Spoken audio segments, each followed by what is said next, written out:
¿Cómo José está? Cano, ¿cómo está usted? ¿Bien? Bien, bien, muy bien. ¿Cómo está la cosa? ¿Llegamos a diciembre? Ya la Argentina real, el país real, lo reflejan los comentarios de la gente, ¿no? El- la jubilación, no solamente la jubilación de los docentes, hay más de 5,5 millones de jubilados que perciben 36.000, 37.000 pesos. O sea, claramente trabajaron y aportaron toda su vida y hoy están por debajo de la línea de pobreza. La reparación histórica que se dictó en la gestión anterior hizo que miles y millones de jubilados pudieran mejorar sustantivamente sus haberes jubilatorios y evitar inclusive juicios que que normalmente llegaban a la corte y en muchos casos los jubilados fallecían sin poder tener los beneficios por los cuales aportaron toda su vida. Y después la modificación de la ley previsional que hicimos, yo era diputado en el 2017, que tiraron toneladas de piedras, diputadas y diputados del oficialismo que lloraban en las cámaras.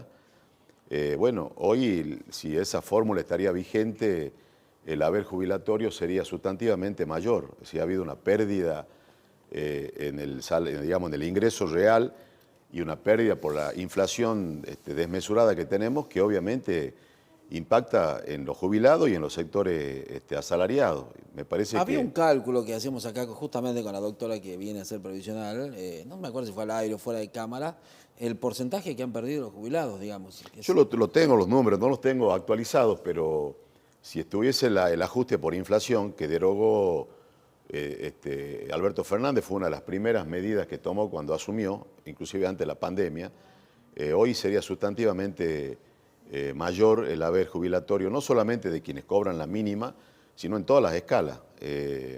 O sea, ha habido una doble pérdida del haber jubilatorio. La inflación que obviamente come el ingreso real de la gente, de los jubilados, de los trabajadores, y también la derogación de la fórmula. Y vuelvo a repetir, hubo referentes del oficialismo, movimientos de izquierda que siempre son funcionales al gobierno, tiraron 14 toneladas de piedra que hicieron tomar el Congreso, con el argumento de que defendían a los jubilados. Y hoy claramente se demuestra, digamos, esto ya no es discutible, podemos ser oficialistas u opositores, pero es como vos decís, con la asesora que ustedes tienen acá en el canal, es aplicar la escala, digamos.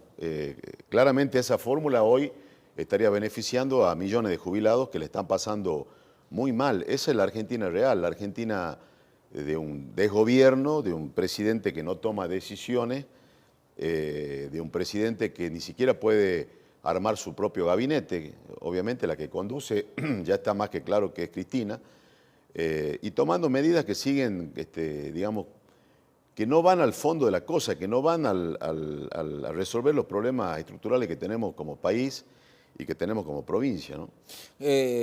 José, ¿qué te ha dejado este 9 de julio con la visita del presidente, también de dirigentes de la oposición? Se vio que ha mejorado el diálogo con el oficialismo. Mirá, Ayer Jaldo recibió intendentes sí, radicales. pero, a ver, ¿Cómo es te eso? hago dos reflexiones sobre eso. Hay una cuestión protocolar, institucional, que no puede estar en discusión. Si no puede ir el gobernador me refiero a Jaldo, por ejemplo, en un acto institucional y no saludar al intendente. Porque tiene que ver, digamos, ya con una formación, con la formación cívica que cada uno tenga. Hay cuestiones que no se discuten. Lo institucional no se discute. Que en un acto patrio como el 9 de julio, digamos, va de suyo que el gobernador, las autoridades que visitan, los ministros... Comparten escenario. Pero obviamente, decíamos, el saludo no tiene que ver con el cargo, tiene que ver con el respeto al otro, independientemente de las diferencias que uno tenga. Entonces, no nos quedemos con Yo leí muchas crónicas de periodistas, mejoró ahora y... No, el diálogo profundo, el diálogo para resolver los problemas de la gente. ¿Eso no se está dando? Eso no se está dando. La foto de ayer de los ¿Y allá en Buenos intendentes... Aires, en el Congreso, De los tampoco? intendentes nuestros, una foto que tiene que ver con pedir fondos para su municipio, que no lo deberían hacer, porque la verdad que a mí me gustaría que el gobernador interino... ¿No te gustó la reunión de ayer? No, el diálogo no está mal, te vuelvo a repetir. Ahora, ¿el diálogo para qué en nuestro rol de oposición? El diálogo para pedir recursos para los municipios, que vayan los intendentes.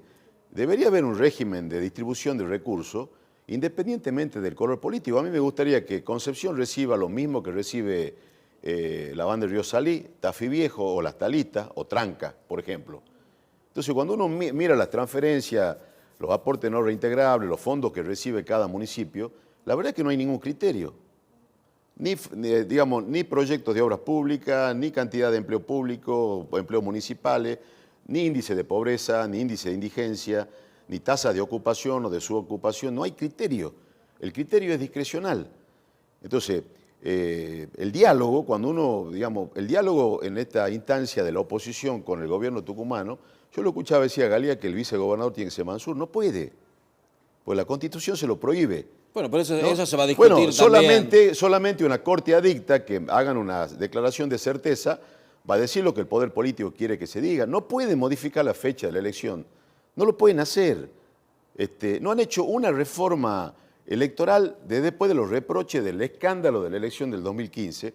Hay que leer el fallo de la Corte Suprema de Justicia de la Nación y el propio fallo de la Corte de Tucumán. De hecho, se hizo el Tucumán Dialoga para modificar la regla de juego. 2 años, publicaciones, vos entras en la página del Tucumán Dialoga, no existe. Si se gastó recursos del Estado para no modificar absolutamente nada. La Constitución que se reformó en el 2006, la Constitución de Alperovie planteaba el voto electrónico. Tampoco se implementó el voto electrónico. Entonces me parece que hay muchas cuestiones para dialogar con el gobierno provincial que nosotros como oposición las tenemos que marcar, porque me parece que eso redunda en calidad institucional y redunda en beneficio de la gente, ¿no? No tenemos ley de acceso a la información pública. Tucumán, cuando uno analiza el metro cuadrado en otras provincias, estamos pagando el 30% más caro el metro cuadrado de obra pública. ¿Por qué? ¿No? Entonces, yo creo que el diálogo es bueno, me parece que forma parte de la esencia de la política. Ahora, el diálogo siempre uno se tiene que preguntar si es para la foto o para qué. Repito, los 3 intendentes, las intendencias que no son gobernadas por el Frente de Todos, debería haber un sistema de distribución de recursos que sea absolutamente equitativo. Y yo lo escuchaba al intendente, la buena idea está muy bien, querer hacer un estadio único que hoy debe estar alrededor de los 2.000 millones de pesos. La verdad es que, bueno, la buena idea hay que acompañarla, pero me parece que hay que poner los pies sobre la tierra, ¿no? Porque todo responde a una planificación. Tucumán no tiene banco de proyectos.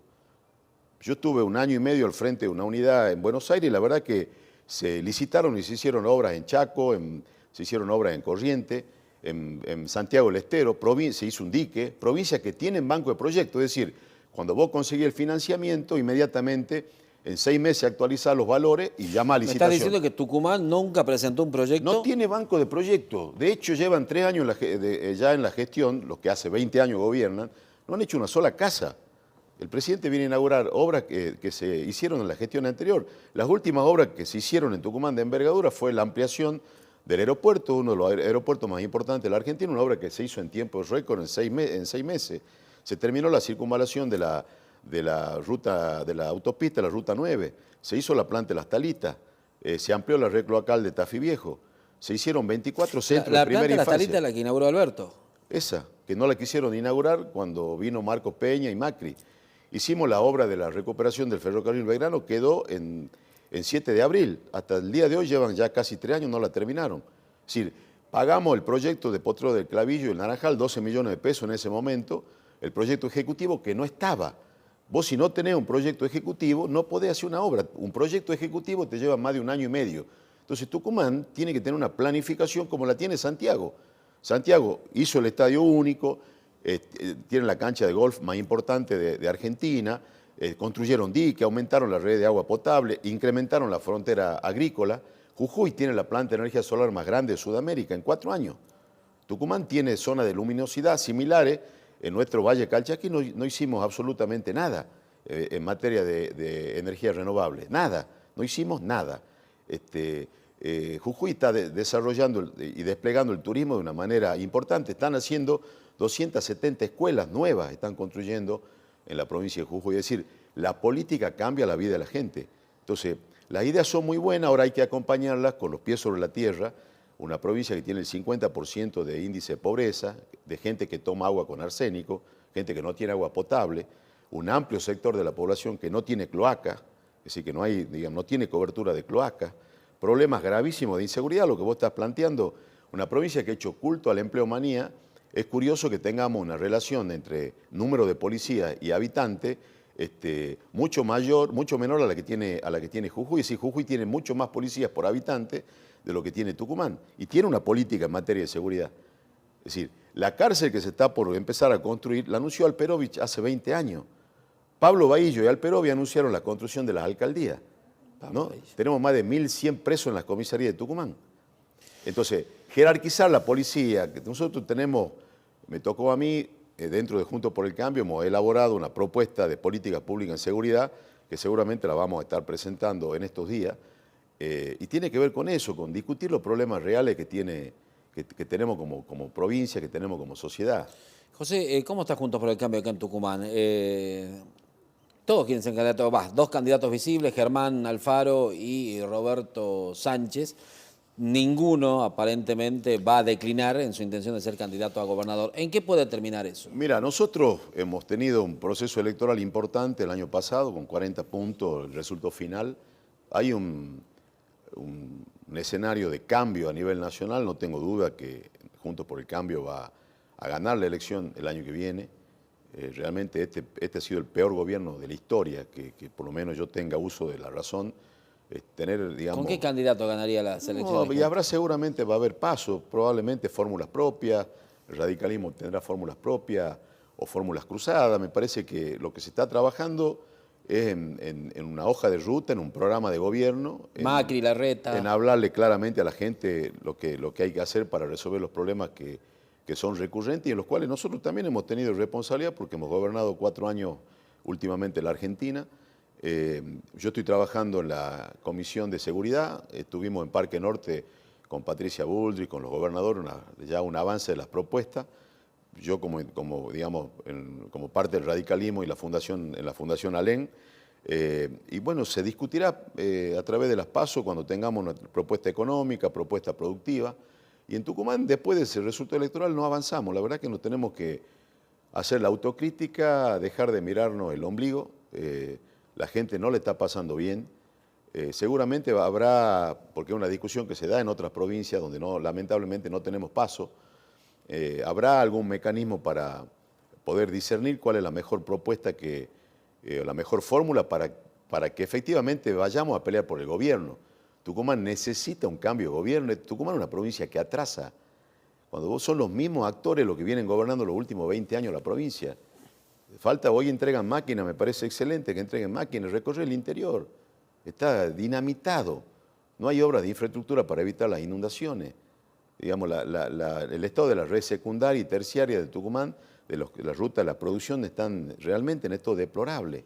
Entonces, me parece que nuestra responsabilidad, como lo hicimos con Amaya en el 2015, es tener una fórmula que le devuelva a los tucumanos la esperanza de que, así como cambió Jujuy con el gobierno de Gerardo Morales, como cambió Corrientes, como administramos 412 municipios en todo el país, como cambió Concepción, Yerbabuena, como está haciendo la gestión Salazar en Bellavista, o en la propia capital, me parece que tenemos que, digamos, estamos trabajando en los equipos para presentar nuestra propuesta de gobierno para Tucumán, pero me parece que si no hay diálogo, tiene que haber un diálogo sensato de cara a la sociedad y hay muchos temas de agenda que Juntos por el Cambio no los puede seguir dilatando. Decíamos, Juntos por el Cambio tiene que hablar de lo que está ocurriendo en la provincia, del costo de la obra pública, del sobreprecio de la obra pública, tiene que hablar también de los graves problemas que tenemos en materia de inseguridad, de los graves problemas que tenemos con el avance del narcotráfico, de los crímenes impunes, el padre e hijo en Santana y el padre e hijo en La Cocha, que hoy tenemos el caso de Mohamed, de la cantidad de hechos delictivos que no se denuncian. Sí, hay que separar, ¿no?, este caso de los de inseguridad. Sí, bueno, ¿no? está bien, pero me parece que lo que te quiero decir es que hay que avanzar rápidamente en una política de articulación entre las fuerzas federales y las fuerzas provinciales. José, ¿me das 2 minutos? Sí, por supuesto. Sabes que nosotros nos caracterizamos por tener muchos móviles y la noticia nos llama. Fabián Córdoba, me voy con vos. ¿A dónde estás? Bueno, Fabián Córdoba desde Exteriores. Acerca de esta movilización y la jornada piquetera también en Capital Federal, José. Mucha plata en juego, la salida de la Argentina es con trabajo, es generando fuentes de empleo, es discutiendo una profunda modificación tributaria, tenemos más de 170 impuestos, haciendo más eficiente el gasto público, y generando las condiciones para que en la Argentina haya inversión. Y eso se hace no solamente con medidas económicas, sino también con un gobierno que tenga claro cuál es su inserción en el mundo. No se puede tener un presidente que un día en Estados Unidos dice una cosa y después lo reivindica a Maduro o el régimen de Nicaragua. Pues entonces, teniendo esa política ambigua, absurda, no somos un país creíble. Y sí, generar las condiciones macroeconómicas para que en la Argentina, digamos, sea un país previsible, para que no haya cambio de reglas de juego. Y lo que tampoco se puede tolerar es que muchos movimientos, no todos, pero muchos de estos movimientos sociales, digamos, han terminado siendo gerentes de la pobreza, digamos, quedándose con recursos de los planes, administrando fondos millonarios. Y la verdad es que a mí no me parece mal que, digamos, la gente que percibe un plan social pueda definir si quiere estar bajo la tutela en un municipio o en las unidades ejecutoras que tienen los gobiernos provinciales y demás, y no ser rehenes de que tengan que participar de los actos, que los anote, que los tengan como si fueran... A ver, lo que nosotros le criticábamos antes al gobierno que usaba a la gente, digamos, que percibía un plan social, que muchas veces la diferencia entre tener un plato de comida caliente en la mesa y no tenerlo, bueno, hoy muchos de los movimientos sociales hacen lo mismo. Someten a la gente que percibe un plan social. Lo amenazan con quitarle el plan. Y yo recuerdo una charla que tuve con Daniel Arroyo y con empresarios tucumanos, un Zoom que hicimos, casualmente también con una funcionaria de Lule, en medio de la pandemia, porque había en ese momento, como venía mucha gente de Santiago a las cosechas de las producciones intensivas que tiene Tucumán, arándano, frutilla, la palta, limones, bueno, y estaban cerradas las fronteras, obviamente no había mano de obra. Y en muchas cosechas intensivas y producciones regionales pasa lo mismo. Claro. Entonces, hay un mecanismo para que al potenciar trabajo la gente pueda prestar un servicio y le completan un salario mínimo sin que pierda el beneficio. Sí, ¿no? Está bien, pero entonces, muchas veces las mismas organizaciones no lo quieren hacer porque eso significa que pierdan el control sobre ese plan. Pero es inadmisible que la gente perciba un plan, no se le permita capacitarse y no puedan insertarse en el mundo del trabajo. Yo conozco mucha gente que tiene planes o que cobra plan y que trabaja en negro porque no se queda con el plan. Ahora, hay mucha otra gente que se acostumbró al plan, que lo único, digamos... Están atentos si sale un nuevo plan. Exactamente, entonces me parece que ese modelo de país, estimado amigo, ese modelo de país que cada vez que se perciben los planes, los subsidios, son colas y colas interminables en cada cajero, es un país inviable, es mentirle a la gente. De hecho, tenemos por el nivel de emisión monetaria, tenemos una inflación que la plata no vale absolutamente nada. Entonces, por ahí no es el camino. Por ahí no es el camino. Y someter a la gente por su condición social, venga de los movimientos sociales, venga del gobierno, lo que sea, claramente me parece que es un hecho que todos como sociedad tenemos que repudiar. ¿Cuál es el análisis de los anuncios de la nueva ministra? ¿Más de lo mismo? Caja única. Y hay que ir a los hechos, hay que ir a las medidas concretas que se tomen, digamos. Ya está recibiendo críticas del propio sector que la impulsó. Esto del bono de la asignación universal, esta que quieren hacer de nuevo, del salario universal.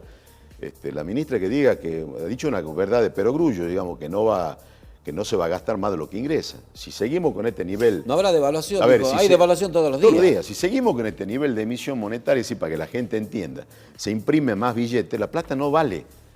Y hay una brecha entre la economía real y lo que el gobierno dice que es total, la gente... ya no llega al día 6 o 5 de cada mes. Tiene más brecha el discurso que la brecha del peso con el dólar, más o menos. Te diré que en términos generales tenía un discurso con un dejo de sensatez, digamos. Ahora hay que ver de qué manera se avanza en la implementación de las medidas que plantea la ministra. Y si la dejan, si efectivamente escuché críticas de distintos sectores del núcleo duro del kirchnerismo, que son los que la fomentaron, que son muchos de ellos hablan de la pobreza, de los pobres, hablan de los pobres, de los humildes y tienen cuenta bancaria y un patrimonio declarado que no lo podrían justificar en ningún país. ¿Puede tener el mismo destino que de la Rúa, Fernández?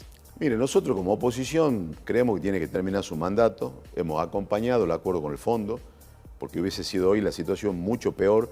También hay que decirlo con sensatez. Si este fuera un gobierno de otro signo político, ya estaría fuera. Este país estaría en llamas porque los saqueadores, los desestabilizadores, los antidemocráticos están dentro del gobierno, son funcionarios. ¿Qué opina de la posición de los gremios? Y los moyanos de la vida, el movimiento sindical, esto siempre lo he dicho, es un movimiento sindical que responde a los intereses de una facción política del peronismo.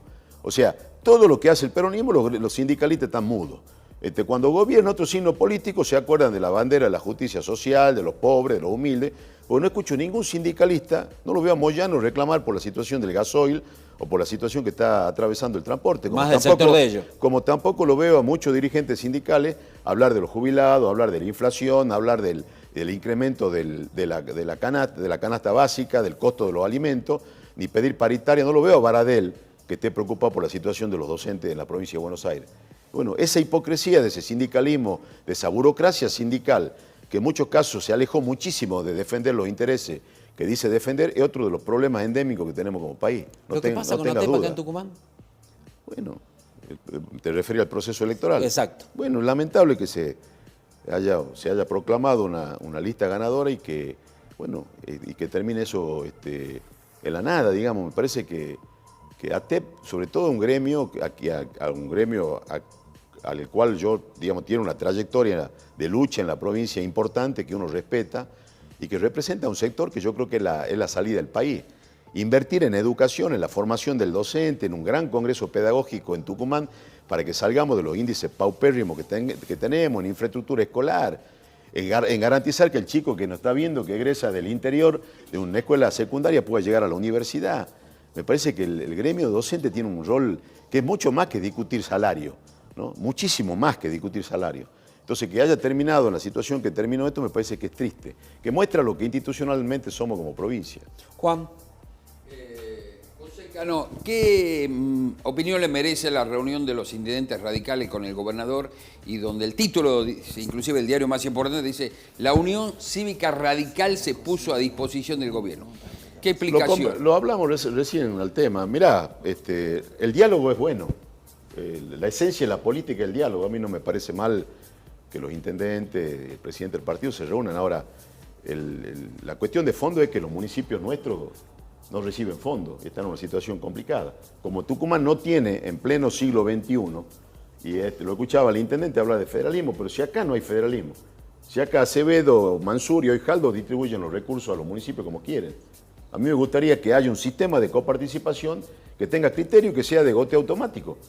Que sepa cada municipio con los recursos que tiene y cada consejo deliberante apruebe los presupuestos con los recursos que anualmente la legislatura le asigna. ¿Y en eso bruto no se coparticipa? Bueno, pero no se coparticipa un montón de impuestos. Aparte están en el pacto social. Con lo cual dependen del gobierno para pagar los sueldos. Entonces, ahora, a ese diálogo de ayer yo le sumaría el costo de la obra pública, le sumaría una ley de acceso a la información pública, le sumaría que no se pueden adelantar las elecciones en Tucumán, que cumplan con la Constitución que ellos mismos votaron, que el voto electrónico, la boleta única de papel, lo que se denominó el diálogo político, le sumaría los graves problemas de inseguridad que tenemos en Tucumán. Claro. O sea, un diálogo para ir a adular, no, la verdad que a mí no me cierra.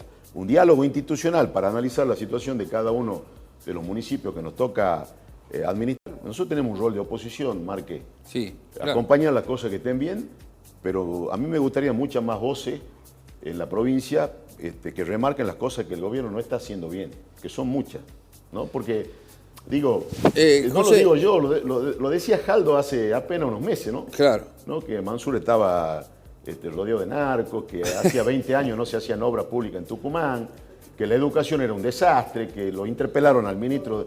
Ahora, salvo que sea un mago que en 4 meses haya resuelto los problemas de hace 20 años que él mismo reclamaba, ¿no?